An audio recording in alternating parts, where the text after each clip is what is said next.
क्या आपने कभी सोचा है कि इस ब्रह्मांड से परे, समय और स्थान की सीमाओं से मुक्त कोई ऐसा लोक है जहां प्रेम ही वायु है, आनंद ही भोजन है और हर श्वास में माधुर्य घुला हुआ है? आज हम आपको लेकर जाएंगे उस परम धाम की खोज में, गोलोक, जहां भगवान श्री कृष्ण राधा रानी के साथ नित्य लीलाएं करते हैं। प्राचीन शास्त्रों के अनुसार जब ब्रह्मा जी, सृष्टिकर्ता स्वयं, गोलोक को समझने का प्रयास करते हैं तो वे अचंभित रह जाते हैं। क्यों? क्योंकि यह लोक केवल भौतिक नियमों से ही नहीं, बल्कि समय और स्थान के नियमों से भी परे है। ब्रह्म संहिता में वर्णन है कि गोलोक एक अकल्पनीय कमल के रूप में प्रकट होता है, जिसकी हजारों पंखुड़ियां हैं और हर पंखुड़ी गोपियों का निवास है। यहाँ के वृक्ष कल्प वृक्ष हैं, वे वृक्ष जो आपकी हर इच्छा पूरी कर सकते हैं, और भूमि चिंतामणि इच्छा पूर्ण करने वाले रत्नों से बनी है। पर क्या यह केवल कल्पना है या इसके पीछे कोई गहरा सत्य छुपा है? गोलोक केवल एक स्वर्गीय लोक नहीं है, यह सभी लोकों में सर्वोच्च है। ब्रह्म संहिता के अनुसार सबसे नीचे देवी धाम, भौतिक संसार है, उसके ऊपर महेश धाम, शिव का लोक, उससे भी ऊपर हरि धाम, वैकुंठ, और सबसे ऊपर है कृष्ण का अपना धाम, गोलोक। ब्रह्म वैवर्त पुराण में स्पष्ट रूप से कहा गया है कि गोलोक वैकुंठ से लगभग 50 करोड़ योजन ऊपर स्थित है। लेकिन यहाँ ऊपर का मतलब भौतिक दूरी नहीं, बल्कि चेतना के स्तर से है। तो फिर वैकुंठ और गोलोक में अंतर क्या है? एक ही परमात्मा के दो अलग रूप क्यों? यहाँ सबसे रहस्यमय तत्व आता है, श्रीमती राधा रानी। ब्रह्म वैवर्त पुराण एकमात्र ऐसा पुराण है जो स्पष्ट रूप से कहता है कि गोलोक में राधा और कृष्ण का शाश्वत विवाह हुआ है। यह केवल प्रतीकात्मक नहीं, बल्कि दिव्य सत्य है। पद्म पुराण में राधा रानी स्वयं नारद जी से कहती हैं, मैं रमणी हूं और मेरी संगति में कृष्ण सदैव रमण प्रसन्न कर सकते हैं। मेरा पुरुष रूप कृष्ण है और मेरे और कृष्ण के बीच कोई भेद नहीं है।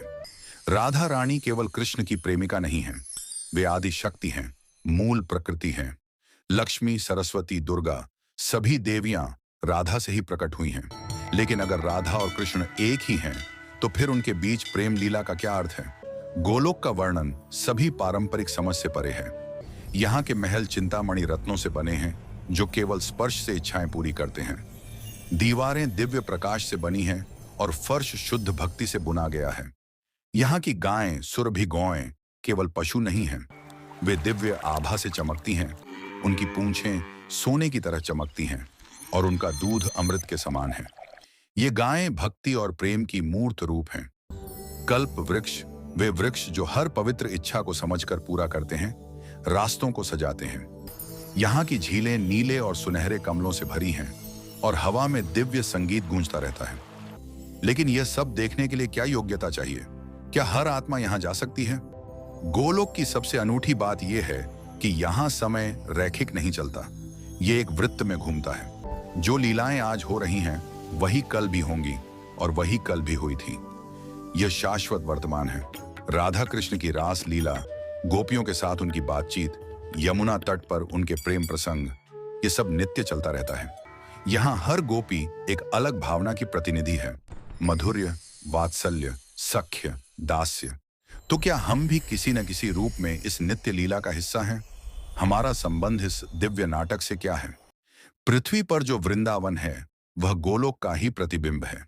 जब कृष्ण 5000 साल पहले पृथ्वी पर आए थे, तो उन्होंने अपने साथ गोलोक का एक अंश भी उतारा था।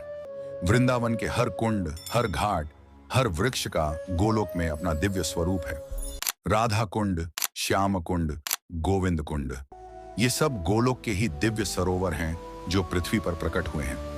तो क्या वृंदावन की परिक्रमा करके हम वास्तव में गोलोक का दर्शन कर सकते हैं? इसके लिए क्या चाहिए? दोस्तों, अगर आपको अब तक यह वीडियो पसंद आ रहा हो, तो अभी इसी वक्त वीडियो को लाइक कर दें और कमेंट में राधे राधे जरूर लिखिए। देखते हैं हमारे साथ कितने भक्त जुड़े हैं। आइए मिलकर इस भक्ति को और भी आगे बढ़ाएं। शास्त्रों के अनुसार गोलोक में प्रवेश करने के लिए केवल पुण्य कर्म या ज्ञान काफी नहीं है। यहाँ पहुंचने के लिए प्रेम भक्ति चाहिए, वह भक्ति जिसमें कोई इच्छा न हो, केवल कृष्ण के प्रति अहेतुकी प्रेम हो। गौड़ीय वैष्णव परंपरा के अनुसार गोलोक में जाने वाली आत्माएं केवल वे हैं जिन्होंने राग मार्ग की भक्ति की है, जहां भक्ति शास्त्रीय नियमों से नहीं बल्कि स्वाभाविक प्रेम से होती है। राधा रानी की कृपा के बिना कोई भी गोलोक नहीं पहुंच सकता।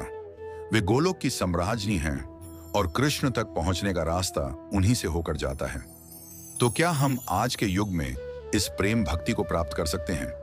इसका रास्ता क्या है? सबसे रोमांचक बात यह है कि ब्रह्म वैवर्त पुराण और गर्ग संहिता के अनुसार कलयुग में स्वयं कृष्ण राधा के भाव में आकर चैतन्य महाप्रभु के रूप में अवतार लेते हैं।